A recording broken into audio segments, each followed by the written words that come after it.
غریبی این دلم حیرانم، با یاد وطن دو چشم من گریانم.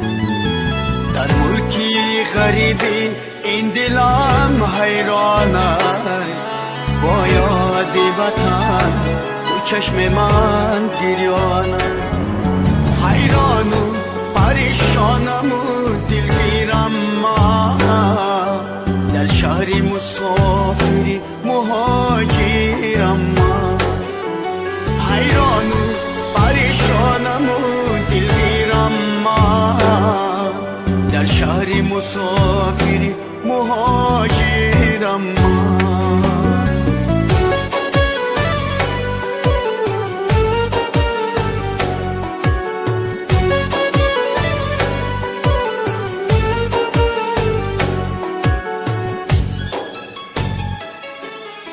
از یار و برادران و دوستان جدا، کو دادر و کو خواهر یاران و خدا.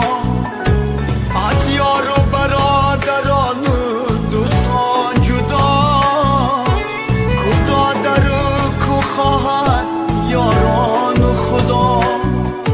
حیران و پریشانم و دلگیرم من، در شهری مسافری مهاجرم من.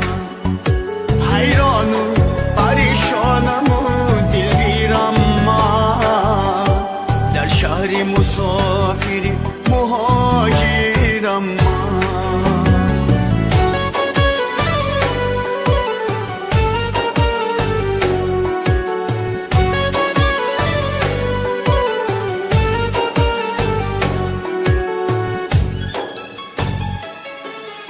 با یادی برادر و پدر گریانم، از مهری پدر جدا و سرگردانم.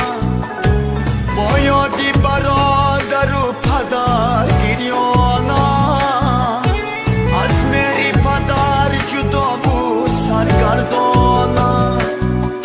حیران و پریشانم و دلگیرم من، در شهری مسافری مهاجرم من.